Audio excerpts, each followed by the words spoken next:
Miss হবে না আপনার পছন্দের টিভি শো। দেখুন জি5 অ্যাপে একদম ফ্রি। বিষ্ণু, সন্ধ্যায় পারলে এদিকে একটু থেকো। আমি জানি এখন ও বাড়িতেও তোমার অনেক দায়িত্ব হয়েছে, কিন্তু বাপি তো তোমার উপর অনেক ভরসা করে।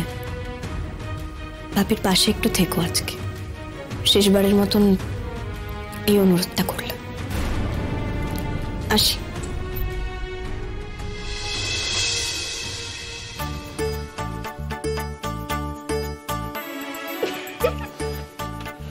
বুঝতেই পারছি না এটা কমেডি হচ্ছে না ট্র্যাজেডি।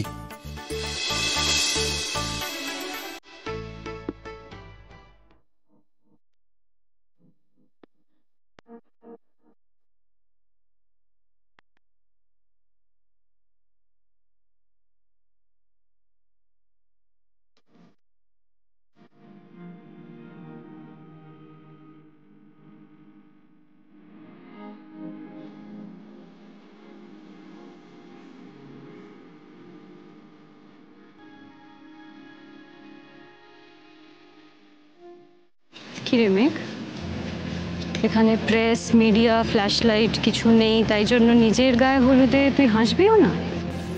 আমরা আছি তো, তোর নিজের মানুষ। এই সেলিব্রিটি হাবভাবটা এবার তুই একটু ছাড়, ত্যাগ কর। হাস একটু।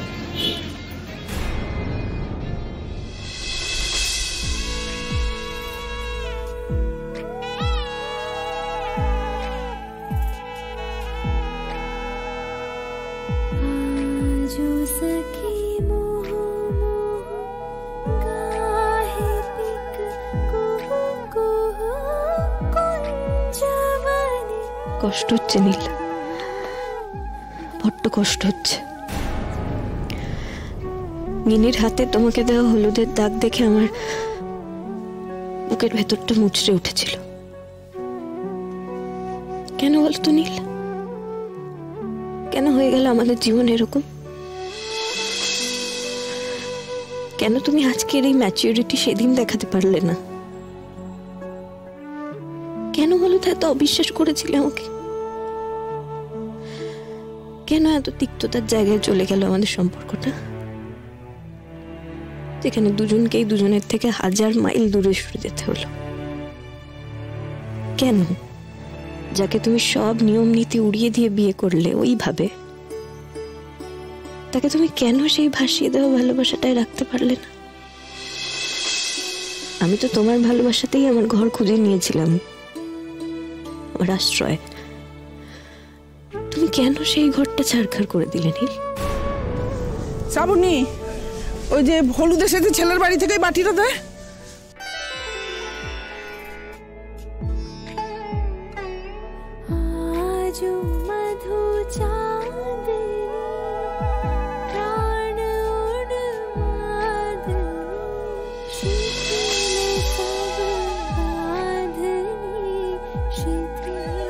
গামছা কই, গামছা দাও, এরপর তো গায়ে হলুদে বসে যাবে।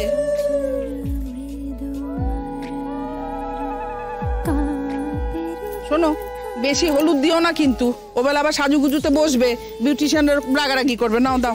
হ্যাঁ হ্যাঁ কাকিমণি, আমরা জানি। আর তাছাড়া এখন তো সবাই নাকে আর গালেই হলুদ দেয়।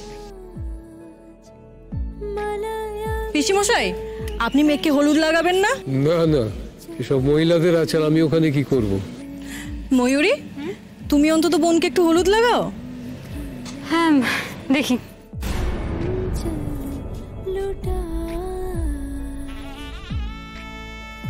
নে, তোর গায়ে হলুদটা তাহলে শোধবোধ হয়েই গেল।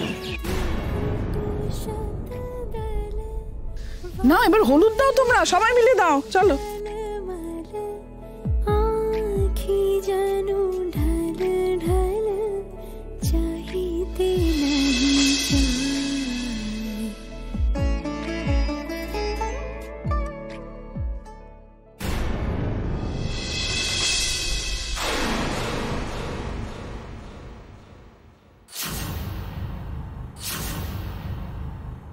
হ্যাঁ, আমিও সেটাই ভাবছি। আচ্ছা শোনো, আমাদের কিন্তু একটু তাড়াতাড়ি করতে হবে, কারণ ওদিকে অনেক কাজ আছে, বুঝতে পেরেছো? চলো।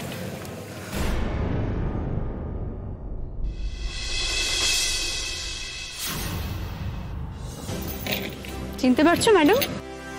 চিনতে না হলেই বেশি খুশি হতাম। আমার ব্যাড লাক। আচ্ছা গিনি, এত কিছু যে করলে কি লাভ হলো?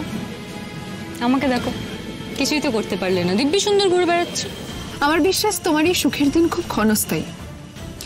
শাস্তি তো তোমার হবেই, মনে রাখার মতো শাস্তি। তত্ত্ব নিয়ে এসেছিলে নাকি? দেখলে তুমি আমাকে তত্ত্ব নিয়ে আসতে। যদিও সেটা হলে আমার থেকে বেশি খুশি আর কেউ হতো না। খুশি হচ্ছ না নাকি খুশি শো করছো না, এটাই তো আমার কিউরিওসিটি। নীলের বিয়ের দিন সকালবেলায় গিনি মেঘের বাড়ির কাছাকাছি কি করছে? যদিও তোমাকে কৈফিয়ত দেওয়ার খুব একটা প্রয়োজন বোধ করছি না, তবু তুমি মেঘের দিদি, তাই বলছি। মেঘের সঙ্গে আমার একটা অন্য সম্পর্ক আছে, যেটা চাইলেও তুমি বুঝতে পারবে না। একসময়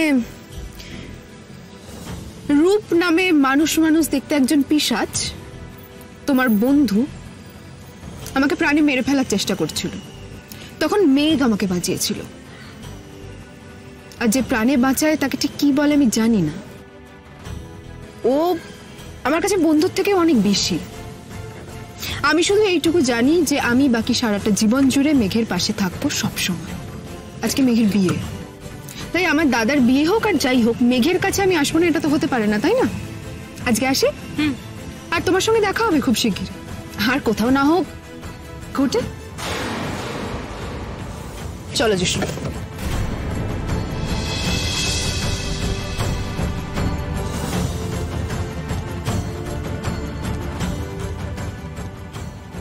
সবাই এখানে ঘুরিয়ে পেঁচিয়ে কথা বলছে, তোমার সুরটাও আমার বাড়ির লোকজনের থেকে আলাদা লাগলো না।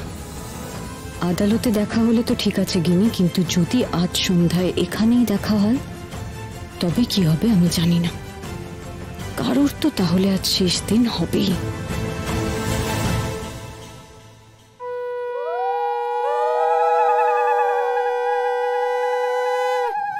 মেঘ, আমার তোর এই দুঃখী মুখটা যেন আজ সন্ধ্যেতে আর না থাকে রে। তুই যেন মনের আনন্দে একেবারে ঝলমল করিস। তোর এমন বিষণ্ণ মুখ আমাকে বড় কষ্ট দেয়। অনেক কিছু সয়েছিস তুই তোর এই ছোট্ট জীবনে। আর যেন কোনো কষ্ট, কোনো বেদনা তোকে ছুঁতে না পারে। নীল তার ভুল বুঝেছে, ওর পরিবারের সবাই তোকে চিনেছে। আশা করি এবার তারা তোকে তোর জীবনের সেরা সময়টা উপহার দেবে।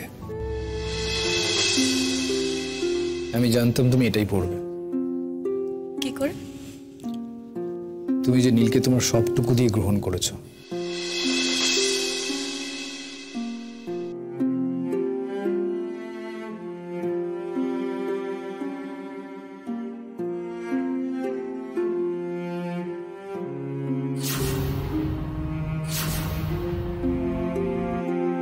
জি5 ডাউনলোড করুন আর সব এপিসোড দেখুন একদম ফ্রি।